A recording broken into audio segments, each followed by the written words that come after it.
Every single year in the NFL, there are some players that break out that nobody sees coming. This year, there's a few that we can kind of see coming, but people are still scared to draft them. Starting bright and early here, we're going to talk about some of these breakout players. Of course, I am already in a draft room here. Got snap filled. Was trying to start a little bit earlier. Instead, we are starting much earlier, but hopefully you have your notification bell hit. And of course, as is always the case, drafts will be going by 11 a.m. here on Splash Play. But sometimes we do a little switcheroo on the time to keep people on their toes, and apparently keep myself on the toes as well. But we'll see how we're going to do in this one. Going to talk about some of the breakout players, and I do think one guy in this first round fits that criteria. I think people are a little bit afraid of going Drake London. I guess he's a little more in the second round, but guys that go the 1-2 turn, Drake London to me would be one of those guys up top that I think people are a little bit afraid of just because he's really been a guy that hasn't produced that well. But if the Arthur Smith of it all, as we always debate here, that's what we'll talk about in a moment. But I'm on the clock. I've been getting my Tyreek exposure up. Have not been getting Jefferson a lot lately. But I think for me, this will be a spot where we can figure out exposure matching. We can do that a little bit more as we get deeper into the summer. For right now, I will take Tyreek Hill at the 3 spot. Would have been happy to see a CeeDee Lamb fall, as I've talked about. I have some generalized concern that CeeDee Lamb will be a guy who ends up coming down a little bit more if his holdout continues a little bit more deeply into training camp. I think CeeDee Lamb could end up maybe falling behind Tyreek, who is also, I guess, holding out or is primed to hold out potentially with his want for a new deal. We'll see what he does. But him, Jamar Chase, I guess guys are all risk right now to potentially have that market overreaction of them not being there in camp. It's got nothing to do with breaking out, but it does have something to do with ADP movements going to come up potentially over the next few months. See here, shout out the chat. Yo, we got a guy Beachhead. Got some spooky players, so we're not just scared. We find them spooky. And a fun thing today, this is the first time I'm actually putting the Splash Play stream on Twitter, so we'll see how we do on here. Back in the day, Pete had told me like it's not worth putting streams on Twitter because of the fact that it just cannibalizes your YouTube views a little bit. I'll give it a shot for a little bit. We'll see how it does. But honestly, I just don't feel like putting out tweets anymore. So we're just going to run the stream live on Twitter. So shout out to anybody who is watching on Twitter. But of course, we do go live on YouTube or are live every day at 11 a.m. here. You are the only Adam. You knew to come bright and early, and I understand that. GM 17 minutes early to avoid the weirdos. Yeah, a little bit earlier than we wanted, but that's unfortunately how it's going to go. But honestly, look, if I start my draft a little bit early, I did like 4 team reviews for people who are members of the channel right before. If I get this stuff done a little bit earlier, I'm kind of happy to do it. So maybe not the best content scheduling in the world, but you guys know the stream will be here for you whenever you need it. You'll have me on replay, whispering sweet nothings into the microphone as always. Morning, Spags. Thank you so much. Chunk, it is morning in Texas. We do know that. Texas, the home of Ezekiel Elliott, the home of Rico Dowdle. Great running backs like those to carry on the legacy, the once proud legacy of Emmitt Smith. Garrett Wilson, a guy that I'm afraid of, who might be a breakout player. I just don't think the talent's been there. Negative EPA receiver has been Garrett Wilson. Every year he's been in the league, and I think people are going to think the Aaron Rodgers play is going to be such a big upgrade. In reality, Aaron Rodgers is not a good fantasy QB the last time that we saw him play football for a full season. So to me, if Garrett Wilson hits, he'll be one of the breakout guys that I just don't have enough exposure to. And if he doesn't hit, I'll be stoked. But definitely a guy that I think, heading into this is going to be year 3 for him, can have the breakout, can have the big leap upwards. But you need that Jets offense to be a lot different team, a lot less conservative, a lot less Nathaniel Hackett. And you also need that defense probably to regress as well. That's where I think you can see maybe Garrett Wilson have the upside, along with just the Breece Hall injury. Like that increases the upside for Garrett Wilson a little bit more, potential touchdown equity for Garrett Wilson a little bit more. I'd think right now, concentrated room and one that I think concentration probably going to benefit a Breece Hall more than a Garrett Wilson. And Garrett Wilson, we'll see what Mike Williams can do. We'll see what Malachi Corley can do, what Xavier Gibson can do, what Alan Lazard, who's still in the hunt, can do, what Tyler Conklin can do. There are guys that Aaron Rodgers likes to target that are also not Garrett Wilson. You did get a team review, Adam. I'm sure it was a great one too. I did put a lot. I feel like I've said a couple lengthy ones. So do really put my whole ass into the team reviews. I try to look at your teams and really think about it, compare them to some of your previous teams as well, and identify trends, things that maybe you're not doing enough of, things that you could tighten up. So that's the approach there. Really not about player takes quite as much as just overall structure, things that Mike Leone's data at ETR would say. It's more what we're looking at more so when trying to do the team reviews. Got a couple picks coming up here. See what we have on the way back. Jalen Waddle now going at 17. I just don't get it, man. I get his contingent value. Getty's an okay play on his own leverage against Tyreek. I just don't love him at that price tag. I'd rather have Nico, rather have Ayuk, rather have Olave. Oof. All right, we're at Tyreek here, though. Slight discount on Debo. Mike Evans, I don't get a lot of. I think, honestly, whenever I take Tyreek, I'm just comfortable doing the Achane thing. I'm going to go Malik Neighbors here. I feel like this is a combo I'm not getting as much of, Tyreek and Neighbors, because Neighbors never comes on the way back, and I'm always kind of price locked into taking Debo there, taking Devontae there. I think this is a good play for me in my exposures right now to get a pairing of Tyreek and Neighbors, and two players who I think stylistically bring very similar things to the table. So, of course, a big Neighbors believer, have been since the big board, have been taking him as much as possible in a lot of different situations. I do want to make sure I'm above the field with him on BBM, even though the run out of being a Giants player, maybe not the best for him. Achane comes back. Obviously, that's a fine pick as well with Tyreek. Metcalf here could be fun. Do you want to get more Metcalf exposure? DJ Moore not doing it for me. I think it's one of these two. Ooh, I do like getting the Miami correlation there. But we can get Mostert later, and I want to get more Metcalf. So let's do this. Let's get Metcalf. Metcalf, not stylistically the same kind of player as Tyreek and Malik Neighbors, but do think he benefits from Ryan Grubb being his offensive coordinator. He realistically should get a lot of the deep balls that went Odunze's way. Some of the ones that went Polk's way probably also going to him as well. Think for DK Metcalf. He's a player that I like a lot. So I like Achane a lot too. I'm happy with my Achane exposure right now. Not quite as happy with my Metcalf exposure. So that was really the tiebreaker for me. Was at 9% Metcalf before this draft. You know what? 7.4% Achane. I feel like usually I have my exposures kind of dialed in more off the top of my head, and that is one where I had that wrong. Might have been a good pick for Achane there. I can live without it, but might have been a good pick for Achane there for me. Shout out all of our friends here. Fucking Alpha being in here. Of course, Tyler. Apparently, Tyler not getting crushed by work. Glad to hear that. Appreciate seeing you guys here. Got an early start today. What up? Hey, look, I got to keep everybody on their toes. I guess this is one way to promote the notification bell. If you hit that notification bell, the second I go live. So do that. But yeah, look, we gotta do it. Unfortunately, this is what it comes to. If I could block a user on Underdog, we could go live at 11 every day, and I'll happily deal with some of you guys coming in the rooms. But at this point, keep the times a little bit weird. Get the draft out of the way. I can go do some work. I was up till fucking 1:30 doing work last night. Been doing Founder University, which is this Jason Calacanis program. If you know, his name is an angel investor. Nothing where we get funding, but it is something where we're just trying to dial up some stuff.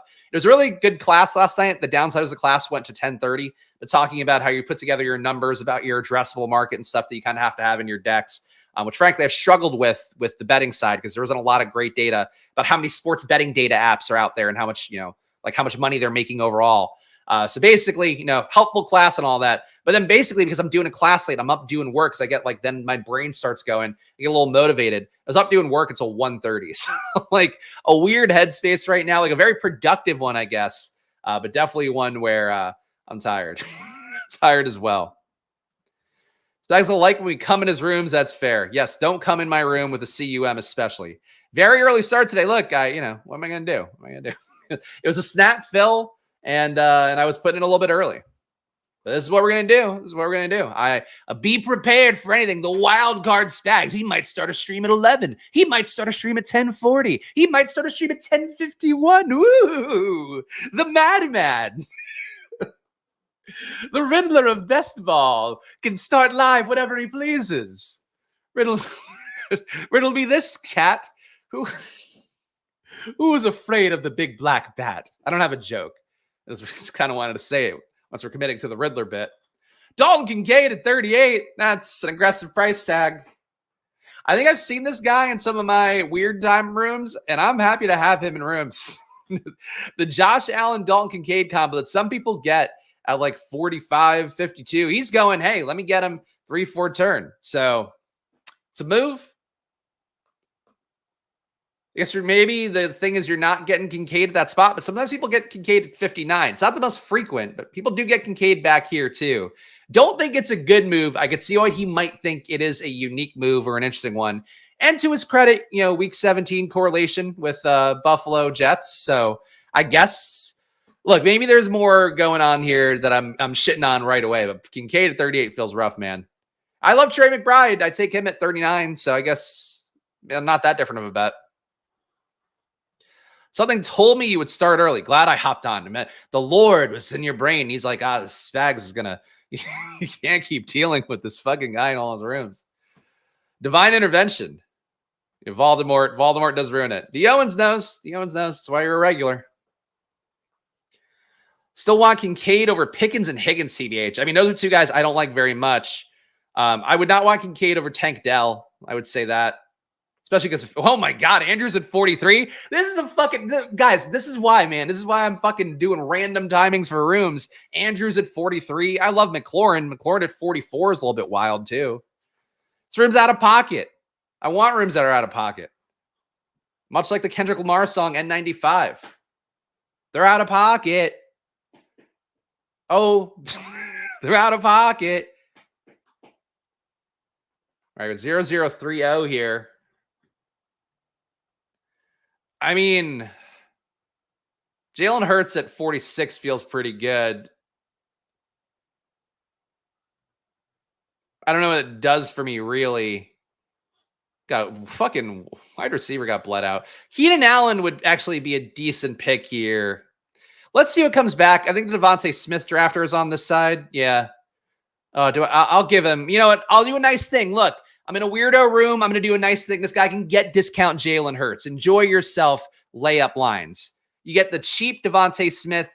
This is a fun one, by the way. I've pointed out a few times on stream. You get CeeDee Lamb, the 2-hole. You get a second rounder in there. You get Devontae Smith. Hurts pushes all the way back to you. That's the way to play that to get a fun Week 17 pairing. I have not pulled it off personally. I've taken Devontae round 2, Jalen Hurts round 3. But this is the build to get it. If you can get it like this, get it like this. Tack on Debo, tack on Evans, whoever, neighbors. Just get somebody in between them, and that's your ideal build if you can do it. Good job by layup lines. That's a nice one. All right, so here's the thing. I do still like the idea of an elite QB. Don't love that we passed one up there, to be honest. There's a discount on ATN. I don't take a lot of ATN. But AR correlating with Malik Neighbors for Week 17 is, I think, the most fun part of this. So I'm going to take fucking ATN. That's too big of a discount on ATN, right? I have to. Like, I'm not an ATN guy. ATN at 51 past Pacheco. I think that's where we're talking. So Travis Etienne, again, not one of my favorite picks, but at pick 51, that's the right price tag. So Etienne, our starting running back here, our stud running back, great guy, always back him, never talk about Tank Bigsby. Tyreek Hill, Malik Neighbors, DK Metcalf, Keenan Allen. So some early Week 17 correlation here. Don't get AR. Who knows what we get on the way back? Probably not AR. But Etienne at 51, I'll do it. Yeah, there were reports about Tank still not being able to catch. As I pointed out last year, and I think Sam Sherman is now taking it as well. Tank Bigsby, every time that he was targeted, cost his team 3 points because he basically was a -3 EPA per target player. So that's never good when they want to give you pass game work and you were basically giving away a field goal just because the ball would hit him and it would go flying over his head and it would get intercepted. Comically, I think both targets that he had, or two of the targets that he had. So that's Tank Bigsby for you. I still think there's work for him there. Like, it's possibly takes some goal line work away, possibly takes 5 to 8 touches away in a given game. But ATN is a guy I've always had a blind spot to, just not the biggest fan of his. And I feel like the team signal has been really big about wanting to have him less. But if he's going to go around Josh Jacobs, I can do that. I can do that a little bit more. That's how I feel about ATN. I actually is going to be probably my first share of ATN in Best Ball Mania so far. Yeah. I also didn't update the banner correctly. This is BBM draft number 52 for me, I believe. Or no, 53. No, 54. All right. Fucking Underdog. Not refreshing in time. Here we go. I gotta update the banner. Inaccurate. There we go. I'm fucking doing a stream for Twitter today, and all of a sudden I'm losing all the things that make me great, like remembering to update banners. Stuff that people tune into streams for. They want to know which BBM this is for me. It is stream draft number 113 for me on the year. And of course, BBM number 54, as we just settled on. AR goes 58. Love the AR Malik Neighbors combo if you can get it. I think that is a very fun Week 17 one. Neighbors hitting his stride there. putting up 150 and 2 TDs. AR scoring a couple probably on the ground, two rushing touchdowns, 200 yards passing, and 2 TDs through the air. That's the week 17 game that I think could happen for them. But we didn't get it today. In a dome as well. Actually, no, not in a dome. Never mind. At home in MetLife. The place where players' kneecaps go to die. That's where it is in week 17. Bigsby can take 5-day touches from ETN, and I think that's still okay for him. It's okay for him. There's just a lot of games where ATN still got decent work and just didn't have real production. That's the part that worries me. And again, you do add in a guy in Brian Thomas, who I really respect as a red zone threat. You have, I think, a guy in Evan Ingram who's due for positive touchdown regression. And Christian Kirk, not a guy I'm really worried about taking touchdown equity away, but he is a guy that if he's getting 8 to 10 targets a game, like one of those can be a touchdown. So I think that's the biggest concern for ATN is they have a lot of ways to go here. And if they're smart, should be using a lot of those ways. But, it really comes down to the signal for me. Like the team just not wanting to give them that much work and actively trying to find guys and pumping them in. It's kind of like Rashad White. I feel like there's those guys where you see the desire to replace them. But these are guys I just don't take a lot of, like ATN, Rashad White, Kenneth Walker, who like really was not as good in a lot of metrics last year, Zach Charbonnet. Those are guys that to me, like it kind of seems like the team always seems to want to find a way to replace perhaps. 0140 build here. See what Reed Rages is going to do before us. Sad he doesn't have Ragers going. We would love to party here on a Tuesday. He takes George Kittle, which is not very ragey at all. We can get Hopkins for the bring back, Brian Thomas for the correlation, David Montgomery to improve further at RB. But I think Hopkins is coming up enough. I've seen Hopkins go in the low 60s. I've got him ranked at 66. I do like him more than some of the other guys in this spot, including Ladd McConkey. I will take DeAndre Hopkins here. We'll see what we kick back here. But 5 receivers through 6 rounds, so it's got to feel pretty good. Still a little bit of an old guy thing. Different old guys than yesterday, but we got Keenan Allen and DeAndre Hopkins rounding out a room with DK Metcalf, Malik Neighbors, and Tyreek Hill. And I guess Tyreek Hill technically does qualify as an old guy as well. I was quietly hoping Brian Thomas would come back. I would have been willing to take him, but might have done me a favor for really don't need to take 6 receivers in the first 7 rounds unless we're going to go extreme 0 RB. Need to keep a little flexibility there for our stacks later on. All right, Deontay Johnson goes. Another day of falling for Keon Coleman. I might have to move him down in ranks, even though I really don't think I want to. Honestly, we can go Jacksonville this way with Evan Ingram, and I think that makes sense. I do like Montgomery here. His ADP coming down a little bit. Not a Walker guy, though he would correlate. I'm going to take Evan Ingram. So we got team so far, a 0-1-5-1. We got Travis Etienne, Malik Neighbors, Tyreek Hill, DK Metcalf, Keenan Allen, DeAndre Hopkins. Now a tight end Evan Ingram. So a bet on Jacksonville without Christian Kirk and without Brian Thomas, which feels pretty good for week 17. We could also tack on Trevor Lawrence to this. Don't need to, because we could make a bet against the pass game or, against the pass game having a lot of production through Lawrence. Maybe you could make a bet on it consolidating with Ingram a little bit more. So I'm okay with this build. Got some optionality here. Bigsby has to worry about a Pirine or Herbert type showing up. Most RBs who break out after doing 0 in year 1, lost year 1 due to injury, not being bad at football. Yeah, look, I mean, I have not liked Bigsby since I saw his data, coming into the league. I was the first guy to go out there and go, like, people think he's a really good running back. His name is Tank. You shouldn't draft him because of that. Montgomery at pick 80 feels pretty good. Going to this guy, Gleroyd, whatever that name is. But yeah, I would say for Tank, a lot of people made cover for him at Auburn, like, oh, it wasn't his fault. A lot of his production being bad last year was his fault. That said, Kyron was also not that good year 1. I know people will say injury, and he was hurt in year 1 as well. But I think that's one to me where just the bump from year 1 to year 2 and the will by the team. They said he makes good plays in practice. The one report recently about him not being able to catch the ball at all seemingly indicates otherwise. So maybe he could do more in the run game. And you still have the chance of him being a goal line back for that team and just lucking his way to 7 or 8 touchdowns, which I know is like really aggressive, but that is still in his range of outcomes, if not the most likely outcome. So that's why you draft Tank Bigsby as your RB6, RB7. But it's not the most exciting click. There's nobody there who I like. He's going to get the shot. So you're trying to get the parlay right on that first leg where it's like you're just playing him getting a shot. And we know he's going to get a shot. Just is he going to be good with it? Probably not. Got MKE here. I hear from a good amount on Twitter. Appreciate you being here. Nice squad. Thank you. Building something a little bit different with a discount ATN. And that's what happens, guys. That's what I try to advocate for, where I give my case a lot for I don't love ATN. That said, if he's coming to you at 51, like you then in this room are making a build that assumes that ATN is going to get there.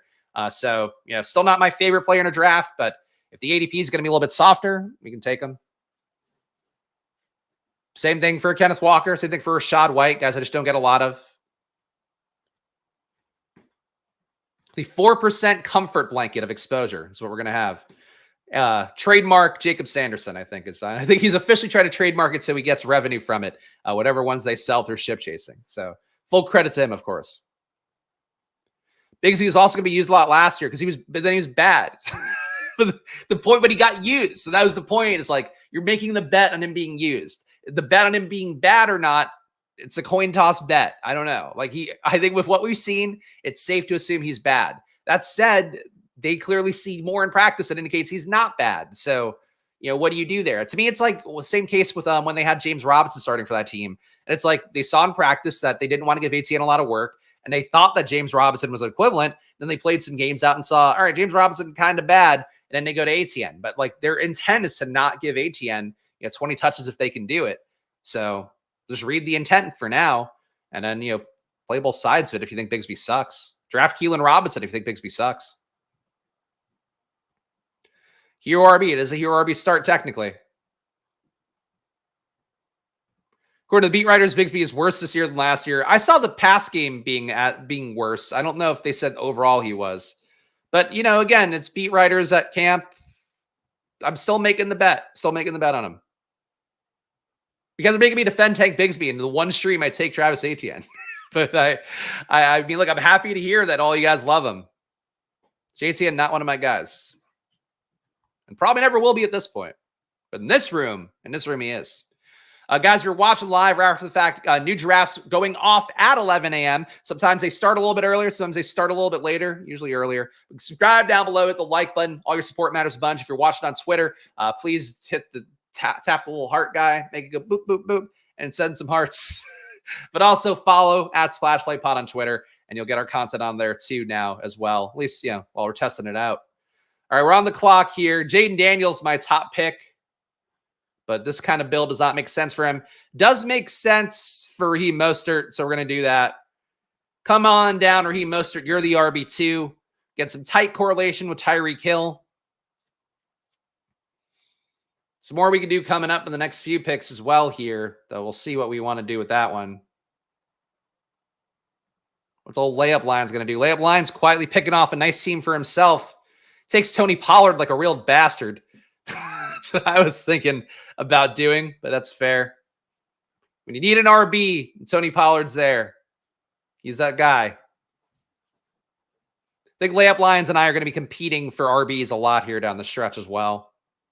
Because he's got a hero RB build, pick going in the same range. His only RB to start with.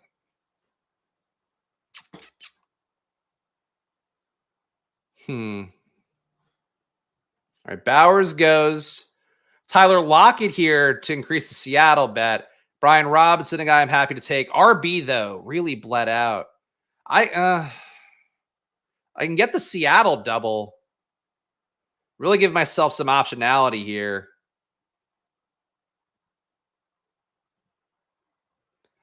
Oof. I'm going to go up and get Tyjae.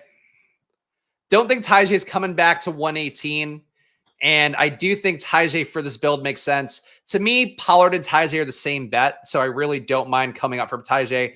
Obviously, you got 12 picks at ADP, not good. But we have this Jacksonville, Tennessee game stack going, and I have 2 outs there at QB. That's my logic for that. But the team so far is a 0-3-5-1. Travis Etienne, Raheem Mostert, Tyjae Spears, Tyreek Hill, Malik Neighbors, DK Metcalf, Keenan Allen, DeAndre Hopkins, and Evan Ingram. I think this team would have felt a lot better if I'd gotten Pollard wrapped back around to me. There's no real reason why. That's just psychology of it, where it's like, oh, Pollard's price better. It's the Daniel Kahneman thing we talk about, investor price lock, where you see something at one price tag and you're like, that's the correct price. In reality, he and Tyjae Spears, if I believe they're the same play, I think that they should be roughly the same ADP. So that's how I view it. People might feel differently. Spears still works. There we go. JD does make sense in every build. It's true, though. I have gotten him under 40% exposure now. So we are under the Jaden Daniels threshold. I would like to get it down a little bit further, so I have some optionality to take him more later. Though I do think his price tag is coming up. I will say, I don't know if Ayuk is like Brandon Ayuk is using Jaden Daniels as leverage or something, or the Commanders as leverage in general. They're hanging out like all the time. Like they were going shopping for clothes. Brandon Ayuk apparently like came into the meeting room when Ryan Clark was doing an interview with Jaden Daniels, and like Niners apparently are trying to bridge the gap. They had a call with Ayuk at the same time period. It was the most recent stuff that happened between Ayuk. I don't know what he's doing there. He's hanging out with Ryan Clark and Jaden Daniels. He's doing meetings with the team, I guess, probably over Zoom or over a phone call. But really a lot of signal from that one. I don't think it happens. I do think it's just friends giving, like one friend help another guy get leverage in his contract situation. But it does seem kind of odd, all the Jaden Ayuk stuff. Like they're friends, so I get it. But a lot of the blending of friend and football in a way that I don't know that would kill the Commanders' ADP. It's probably kills Terry McLaurin's ADP a little bit. I don't know. I don't think it's going to happen, to be clear. I don't think Ayuk gets traded to the Commanders, but like you usually don't see this much like overt flirting, but they have the cover of being friends, so that's why. What's this team looking like? All right, well, Matthew asked, I'll give the team a read here before it comes up. So it's a 0-3-5-0. We've got Travis Etienne at a nice ADP discount, which is the only way I'm going to take him. Raheem Mostert right at ADP. Tyjae Spears we went up for because we didn't have a while to pick. We're not going to get Spears back, and we lost out on Tony Pollard. But we have Tyreek Hill, Malik Neighbors, DK Metcalf, Keenan Allen, and DeAndre Hopkins. So some youth at receiver with Neighbors and Metcalf still young. Some veteran presence here. I mean, definitely better in PPR points for Keenan Allen, DeAndre Hopkins, maybe Tyreek Hill as well. And Evan Ingram's a tight end. So we've got optionality coming up, which is all I can ever ask for. I'm happy with the build so far. They both went to Arizona State. I think that was Jaden's freshman year, so 5 years ago. Give the nod to Pollard to space in the contract, even though he wasn't very efficient. Spears had no ACLs also. I mean, the no ACL stuff if it's going to affect him, it's going to affect him later in his career when your knees just keep rubbing together. But yeah, Pollard getting the bigger contract. I agree he's going to get the first crack at the bigger touches. That said, he was so bad with the high value touches last year, especially the red zone stuff. As talked about a lot this year, where to me, like Zeke right away will probably be better than Pollard was last year. Rico Dowdle might be better too. So that's the flaw for Pollard. He says he's healthier this year. You can talk me into either way, but it doesn't really matter. It's like a 50-50 backfield. If Spears is running hot, he can break long touchdowns too. Like there's a lot of outs for Spears that are not that don't involve him having the traditional goal line role. But I think he can have it. He's probably a better goal line back than Pollard is at this stage of their careers, if not like always. Do we have any 4 RB teams? Any thoughts on that? I do if I take one early and then I'm taking enough before pick 100. I think I did it the other day on stream. I forget which one it was, but there's one. It might have been one of the Hero RB ones recently, but I definitely did it on stream recently. Yeah, if you're taking 4, I would say top 110, you could probably stick with 4 as long as they're starters, guys with somewhat guaranteed roles. All right, 2 QBs who make sense for me coming up. Could be time to do that. We could also strengthen our build at RB. All right, for Jacksonville, we have an Evan Ingram bet, a Travis Etienne bet. So if we're making this bet, it's basically one where Kirk is not getting touchdowns, I guess. The Tua bet's a little more obvious, but I frankly would rather have Trevor Lawrence than Tua, though my ranks here, 1 pick apart. I am going to go with Trevor Lawrence here. As you guys know, I'm also not the biggest Trevor Lawrence fan. He's got big paid, though. If anything, that safe contract for him, maybe he'll run a little bit more. But I think we can make a bet that just says that Christian Kirk and Brian Thomas are not getting touchdowns. And frankly, with my portfolio having enough Brian Thomas, especially in the big board, I can have some teams without Brian Thomas and still benefit that bet does work out elsewhere. And if nothing else, we're capturing his passing touchdowns through Lawrence. So it's all right. That is giving out his war cry. Get your guys. I appreciate that as always, Thaddeus. Appreciate you being here. All right. So we got Tua back. Chase Brown still here. I think for this Miami build we have, obviously Tua would make sense, but whatever. We'll kick Tua around. I'm going to go Jerome Ford here. So we get a Cleveland, Miami bring back that I like a lot. I think he rounds out the RB room, makes me feel a little bit less pressed to have to take RBs in a panicky way coming up. So the team so far is a 1-4-5-1. Again, we'll see if Tua comes back. If he doesn't, well, we have other outs, so it's okay. We have Trevor Lawrence at QB, Travis Etienne, Raheem Mostert, Tyjae Spears, Jerome Ford. So week 17 correlation right away for Jacksonville, Tennessee. We have Tyreek Hill, Malik Neighbors, DK Metcalf, Keenan Allen, a micro Seattle, Chicago correlation here. DeAndre Hopkins, another Tennessee bring back, and Evan Ingram completes our Jacksonville bet. So I'm happy with this build. I think this is a fun one, especially if Etienne ran good in passing touchdowns. But even if not, we can capture game scripts where Etienne does get there on the ground. Maybe the pass game doesn't. I'm happy with this team. Gabe Davis wants to be counted in. I don't know, Gabe. I don't know if you're fit for the squad. Though honestly, this would be a decent Gabe Davis team. I don't know if we need Gabe Davis in this build. Every team needs yeah, that's true. I mean, honestly, every team does have one, it feels like, doesn't it? But yeah, you got to have your guys out there running wind spurts. Not everybody can get targets. It's like basketball. Like, you want teams where you have a couple high usage guys and then a couple guys who just stand out there at the 3-point line, just waiting for their moment in the sun. And ultimately, like, that's sort of all that is. But yeah, there's a lot of receivers, one of whom is Josh Downs' teammate, Alec Pierce. Other breakout guys, by the way, that people might be afraid of. Anybody in this range? A.D. Mitchell wouldn't be. Here's one that's the exact opposite, by the way. Dontavian Wicks, people are not afraid of targeting his breakout, even though he's probably the wide receiver 3, if not 4 on this team. And again, more likely 4. Dontavian Wicks to me, I hate the click. I would rather take a shot at A.D. Mitchell. I frankly would rather take a shot at Mike Williams, even though he's much older. Like, they needed Mike Williams on that team to get the ball downfield, take some pressure off of a guy like Garrett Wilson. So Tua goes here. What's your bet? Does this guy have any Tua correlation whatsoever? He does not. He's taking an unstacked Tua. Does he have any Cleveland, let's say? Perhaps he's playing opposite side. Okay. He's got Amari Cooper, so he does have Cleveland. Unstacked Tua. Really not a fun pick. He's also taking, what is he, attacking me here? He's taking Tua and Gabe Davis. Unstacked Tua, got to be one of the worst clicks. Unstacked Jared Goff, unstacked Tua. You are just, I hate to say paying the rake because anything can win, but you are costing yourself money, even if it is a slight discount for Tua. You got to imagine when you go into the finals, what are you going up against with your unstacked Tua?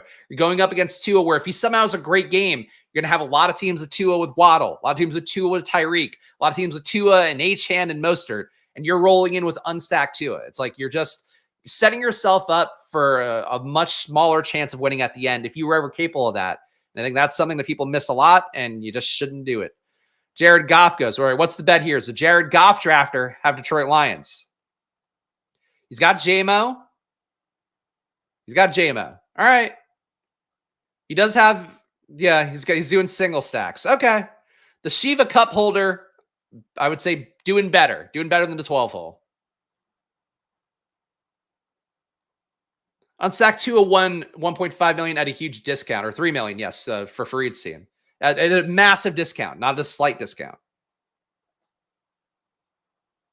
And again, just because that worked in that micro does not mean it should be a thing you're aping the next year. That's not the point of the exercise. We're looking at the overall picture, not just micro things that occur in a one-off. But that's neither here nor there, I suppose.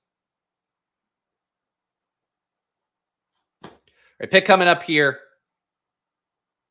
A couple guys I'd be happy to have at RB coming up.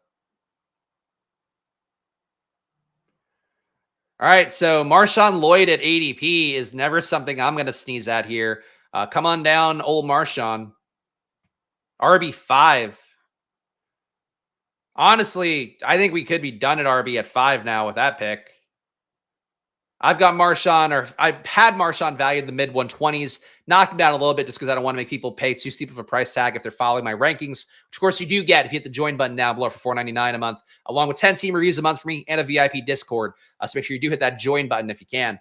But yeah, Marshawn to me, he's the equivalent of Tyjae Spears. I mean, he's the equivalent of Tyjae last year where Josh Jacobs is the Derrick Henry. Marshawn will be out there getting some pass game work. And then you still have the outcome that Marshawn Lloyd can outlast Josh Jacobs, much like Tyjae did Derrick Henry. And I think that's certainly in the range of outcomes. Chargers here. Does that do anything for me? Not really. Cole Kmet to increase our Seattle bet would be okay. Not a great pocket to add at receiver, unless we're going to do Quentin Johnston. I'm going to go Cole Kmet. Oh, no, Justin Herbert timeout. Ah, crap.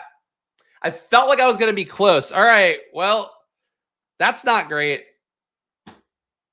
How are we going to do this? Justin Herbert. I mean, it's a big value on Herbert. 15-pick discount, if nothing else. But fuck, man, we need something to get kicked back from the Chargers. I guess the good news with Herbert, this is spin zone. I'm going to admit this is full spin zone right now.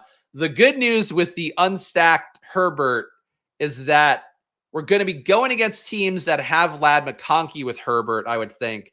And we took DeAndre Hopkins over him. So I don't hate that 1v1, but this is going to be tough, man. I'm talking like Herbert, DJ Chark stacking right now. Could obviously get some New England guys to make it a little bit more appealing. You have Vidal, maybe.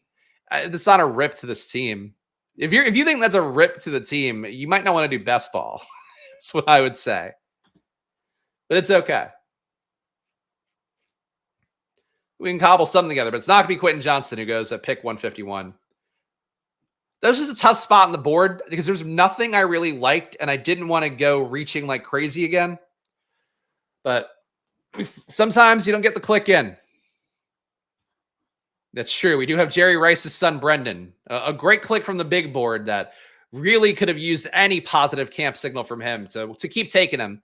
But I guess he is there if I really wanted to go thin. I would take Chark over him probably, even though neither feels particularly good, for being honest. Honestly, this team, I've talked about it before. I think Isaiah Spiller is an interesting bet. It's not like a fun bet, but he was the guy who got all the first team work there. People want you to take Vidal. I think I get taking Vidal here, though he does go at 154. His price tag is coming up. Vidal wasn't with the first team a lot in camp. It was mostly Isaiah Spiller when Dobbins was out, and obviously Edwards not practiced at all. So for those guys, like, it really was a thing where the early signal is for Spiller, but nobody takes Spiller, and everybody's steaming up Vidal. I think those are items to me that seem noteworthy. I don't know that I'm going to commit to taking Spiller in this build because we are kind of done at RB. But that is one out if you get Herbert and you have no receivers left besides DJ Chark. I think you can put Spiller on it late. Take Spiller for free. All right, if James thinks so, maybe. The timeout did do me dirty. But again, I'm not like, it's not a thing where the team is dead. I do think if you're going to timing out on a guy 15 picks after ADP, when you still need a QB2 is probably an okay one. But, definitely could have been better. It sucks, too, that Jalen Polk is up because normally in the past, you probably weren't getting Polk at 166 anyway. Never mind. Oh, man. Polk, to me, though, the New England bet I want. Not a breakout, obviously, in year one, so it doesn't fit the current title of the video. Anybody who's a breakout? You know what? If we're going to talk about breakouts, and obviously I didn't take the guy, so I'm not putting my money where my mouth is for this one. Breakouts people are afraid of. Quentin Johnston, in theory, this is his last shots. His last shot's a breakout, realistically. Like, he'll probably fail upwards and maybe get one more try, but he really does run the risk of going like the Colin Johnson route, the Kenny Golladay route if he fails again this year. And if he's going to have success, it's probably going against the coach who he lit up in college, who has an investment in seeing him succeed, perhaps. Because he saw it with his eyes. And that is the thing that coaches always get price locked into. Is like, we saw the guy do it before. He did it against us. We could get the most out of him, make him do it over and over again. Quentin Johnston is low-key a guy that could break out, and just nobody wants him. Like I guess I wanted him in this build at pick 166, but in general, a second-year guy going this low, you don't get that very often. The Denzel Mims tier is where Quentin Johnston is right now. I am hoping that Herbert will run a little bit more. That said, he didn't under Kellen Moore last year. And while Kellen Moore is not Greg Roman, he does like his QBs to run a little bit. So I think that's one thing with Herbert that I agree it'd be great if he did it. I don't have the expectation that he will because he kind of have the shot to do that a little bit more. Kirk Cousins at 158 for this guy. Razor has made some questionable picks here when he did take Josh Allen, Dalton Kincaid. But, a little bit early rather. But getting the Atlanta for cheap, I guess he didn't get good Atlanta really. Yeah, he didn't get like Pitts or London, but he got Cousins at 158. It's not bad no matter what. I'll take solace in the fact that Geno Smith didn't come back to me. Makes my Justin Herbert pick feel a lot better in hindsight. Still not a good pick, but makes the pick feel better. Bucky goes 164. Fair price for him. Okay. What do we do here? Really nothing. Pop Douglas gives us a New England thing for Justin Herbert, which is okay. Ben Sinnott, not a discount yet. I think it's Pop for this team. Pop going to have a tough time getting the amount of slot work that he needs to get, but did have really good camp reports. Apparently like the best receiver out of the entire Patriots room. Though Polk did put up some touchdowns, just wasn't getting a lot of volume. So we'll take the shot on Demario Douglas here, Pop Douglas here. We'll see what we can do. Take Disley. That's so fucking thin. Like, I think that you have a pretty good shot that Hayden Hurst is the better fantasy player out of those two guys. If QJ gives us one season that's equivalent to prime Kenny Golladay, I think the Chargers would look at that as a win. Yeah, it's fair. Honestly, even if he were a touchdown hound, they'd probably take it at this point. Okay. Another pick here. Would like to keep getting receiver if we can. Nothing correlation-wise I'm dying for. A little bit of discount for Rashad Bateman. Ugh. Just not the most fun. I'm going to take the discount on Bateman just because we did hold off on receiver for a while. Having to take a receiver in 100 picks. And maybe there's something late we could tack on for a little Houston-Baltimore mini. I don't love that pick. Even at the discount, I just don't love Bateman, but he goes in the 150s enough that it probably was a logical value pick. So let's give this team a read here. It's a 2-5-7-1. We still are lacking in Herbert correlation, but we're fleshing out the positions overall.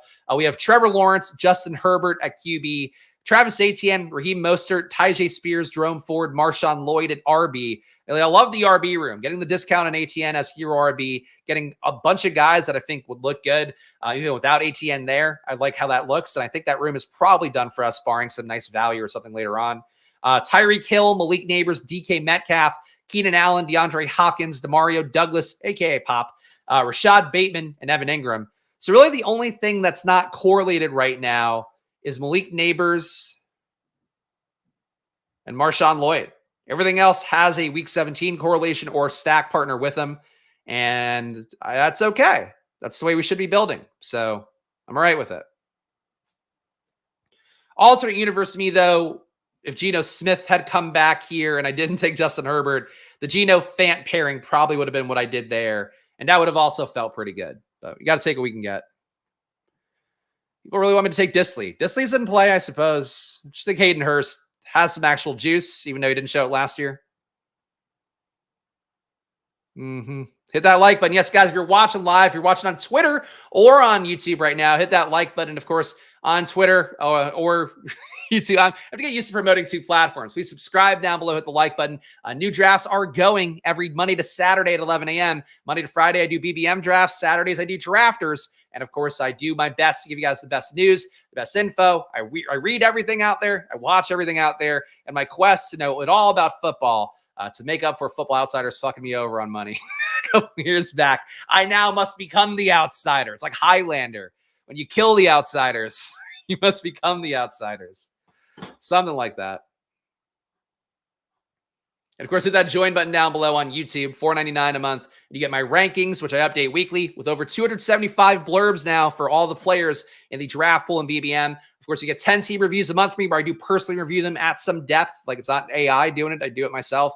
And also, you get a VIP Discord if you do hit that join button on YouTube. So go get in the mix. It'll be especially helpful, I think, come in July and August, where I'm probably going to start writing up some stuff on the Discord in July and August, mostly for myself, because I want to start to keep records of things that I want to note from, the articles I'm reading.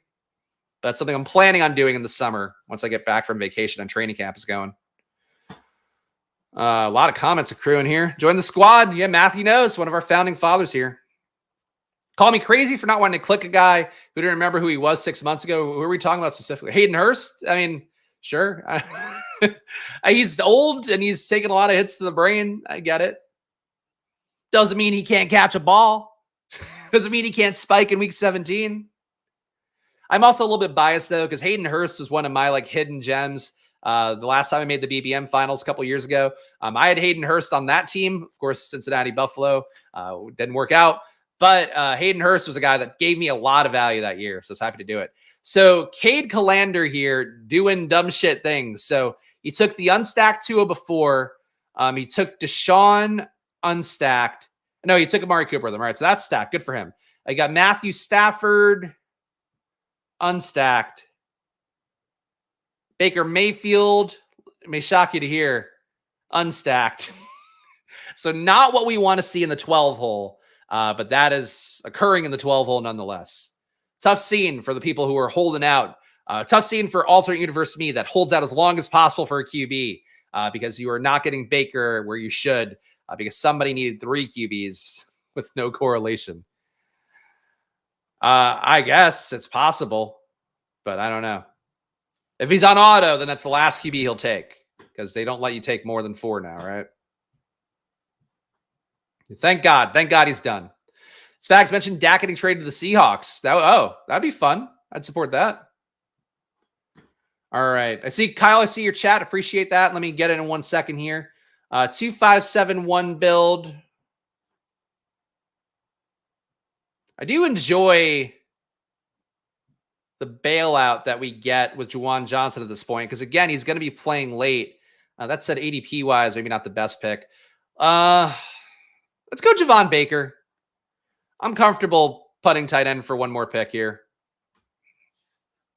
Javon Baker increases our New England bet without the QB. Again, we're doing oppo correlation for Justin Herbert, really. But I don't want to fucking take DJ Chark. It's kind of how I feel about it.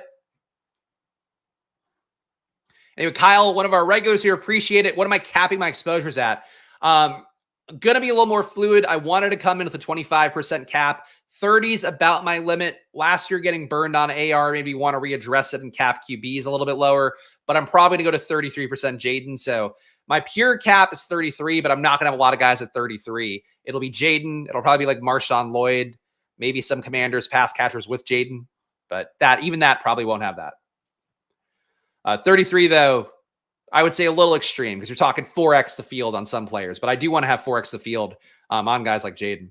All right, so tight end here. We get a bailout with Juwan Johnson. That's what I'm going to take.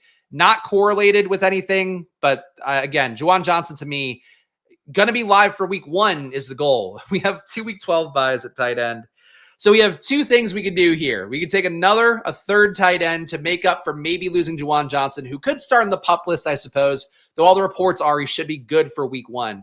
We could take another tight end to cover for that. We could also go another RB, could still add on DJ Chark at receiver potentially. Those are the thoughts I have.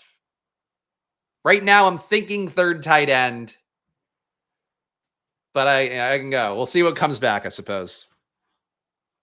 Is Parham the guy? I don't think so. Is Parham even signed right now? Let's see. But when you bring in Disley, for a decent contract, he's probably going to be out there blocking if nothing else. I need the ESPN version of this. Yeah, Parham seems like it's still on the depth chart, so I guess he must be under contract. But you're bringing in Disley and Hurst. That's not great signal for Parham. You probably do see Parham catch a couple touchdowns, but I don't think he's playable in best ball.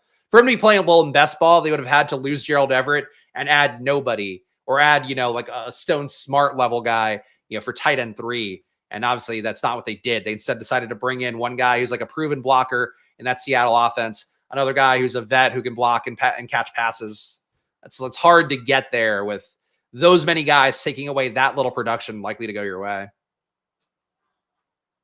Taking Parkinson tight end late, hoping he and Stafford get some connection. You got a good contract too. I mean, I think he and Disley are not dissimilar plays, though Parkinson a little bit better of a pass catcher. For Parkinson, I worry about Davis Allen, who came on really strong last year when Higbee went down. I think Davis Allen's legit talented, but for Parkinson, he got enough money. Our guy Tyler had talked me into Parkinson early because of the money there. And I'm like, I see that. Even though I took a lot of Davis Allen early, I've kind of gone to more Parkinson and BBM. Hurst was under Roman for some time. That's true. He was in Baltimore for a while. Not like he got used well or anything there. All right, what is the 12 hole going to do? If he takes Jalen Tolbert, that means he's timing out. But I don't think he's timing out because it's taking too much of the clock. I think he's manually picking. I think he decided to pick all those QBs. He made the choice for himself. Yeah, that was not a timeout, I don't think. So, oof. Probably never a good sign if you're in a room and people think, oh, that guy must have timed out. That guy must be. That's not really the way I think you want to be perceived in a draft room. That said, these are why I like these rooms, because you do get some different things to result. So that's the hope. Someone's got to pay the rake. That's true. Imagine Fant, Disley, and Parkinson all have great years. Man, imagine if you could combine all those guys in a one tight end room and see what they all do. But it would be a bad reflection on the previous Seattle regime. And frankly, be a bad reflection on Shane Waldron, who was the guy running that offense. If you have three guys there, none of them produce. Like Disley earlier in his career, before he kind of accumulated a few two-man injuries, I thought he was an interesting pass game prospect. He just kind of never evolved beyond that. But, he still had some touchdowns. He still had the occasional big game. But it's hard to really read any of those guys because when you have like a three-way split, and that was like a pure split where nobody was getting enough work, and you're not targeting the position that much either. It's just like, how do you even determine who's good and who's not? My hope is that Fant, though, can be better this year because, again, that Ryan Grubb offense, we shall see. Imagine drafting tight ends. You don't have to. Imagine we'll have great years. Yeah. But it's all in the world of your imagination. It's like Imagination Land in South Park. You sing the song and you hope the best. All right, right now, so like the best pick right now, DJ Chark goes the pick before me just out of spite. I think I'm going to make this a Spiller team. I've been thinking it the entire time. Rare shot for me to take here. I have some generalized concerns about ATN, but obviously we're playing into it, taking him here at the 10-pick discount almost. But I'm going to take Spiller for this build. So he'll be our only Chargers correlation. We're making a bet that the Chargers are going to really tote the rock in Week 17, which I can live with. So the final team here, let me refresh because it just disappeared. We have got ourselves Trevor Lawrence, Justin Herbert at QB. Of course, did not intend to take Herbert. That's why we didn't have any stack partners with him. But happy to fade the Chargers pass game if that's the opportunity. We got Travis Etienne, Raheem Mostert, Tyjae Spears, Jerome Ford, Marshawn Lloyd, Isaiah Spiller. So Spiller's our Herbert correlation. We also have good Miami correlation without the QB. We've got Jacksonville and Tennessee stuff. We've got Cleveland bring back. Happy with that. We got Tyreek Hill, Malik Neighbors. No correlation for Neighbors is my one disappointment here. DK Metcalf and Keenan Allen, both correlated for Week 17. DeAndre Hopkins, our Jacksonville bring back. We then have two New England guys in Mario Douglas and Javon Baker to give us a little bit more with this Week 17 oppo for Herbert. So 2 outs at pass catchers for New England in Week 17. I don't hate it. And Bateman's the one pick where I just didn't know what to do. And maybe that could have been another tight end. I think that's the one thing. If I had taken, I think, was Fant available there? I think he wasn't. If I'd taken tight end instead of Bateman, I would have liked to see him a little bit more. But our tight ends, Evan Ingram, Juwan Johnson, will get no points in Week 12. We do get a big discount on Juwan Johnson, who's going to be ready for Week 1. I keep saying it. He's now down to a 209 ADP. Juwan Johnson for free should be your bailout at tight end, should be your tight end 3. But that's how that goes. Guys, I appreciate all you guys being here. Again, if you're new to the channel here, you're seeing me on Twitter for the first time, this is why you follow me. 4 finalists in 2 years. Wow. Most people only make 1 in 11 years. It's actually true. Most people only make 1 in 11 years. Mathematically, that's what it's supposed to be. That's why I do this here every day. I show my work Monday to Saturdays at 11 a.m. So please do subscribe down below. Hit the like button. Again, if you also hit that join button down below for $4.99 a month, you get my team reviews, 10 of them a month. Over Discord. You also get to join a VIP Discord. You also get my rankings updated weekly. You have over 175 blurbs on there to check out too. Also, if you want to build your bankroll for best ball, go check out Probably. Right now, you can go to probably.com. And previously, the 7-day free trials of Probably were only on the App Store. Now you can actually just try it out on web. So you can go to probably.com, get a 7-day free trial on there as well. And if you use the promo code SPLASH, you're getting half off for a month or a year plus a 7-day free trial on top. So if you want to support the show, another great way to do it. And again, the results I think we put out on video are as good as anybody's out there, especially for stuff like home runs in general. Last week was a killer with 5 or 6 different bets hitting at plus 750 or greater. That's what we do with Probably, using market data to make you better at betting. Check it out for yourself. And if you only draft an Underdog, this will be our last plug, I promise. Drafters, go on there right now. We love Drafters, great mobile app, and I do drafts on Drafters every Saturday. The fun of Drafters is that it's 17 weeks, no pods at all, no playoff pods, and full point PPR. So you're getting a different look than Underdog. It is very similar to Underdog's marathon tournament. The Underdog did just straight up stole it away from Drafters, but 20 rounds, full point PPR, different format. And the good thing is that somebody like me, a genius like me, finished top 110 last year in that tournament with only 9 entries. A bunch of people in the community finished top 100. So check out Drafters as well and do that. And thank you to all these fine folks who have hit the join button. You too can join down below, $4.99 a month. Get your name on this list, and I'll support the show. And we added a bunch of new names on here. Still close to 100, but need a bunch more people. So hit that join if you can. I'll be back tomorrow, guys, at 11 a.m. Wink, wink. Around then. That was a bad wink. Wink, wink, wink. Am I just a bad winker? Did I not? Okay. All right, left eye winks, doing better. Back tomorrow at 11 a.m. I'll see you guys then. Enjoy your days. And of course, good luck. Bye-bye.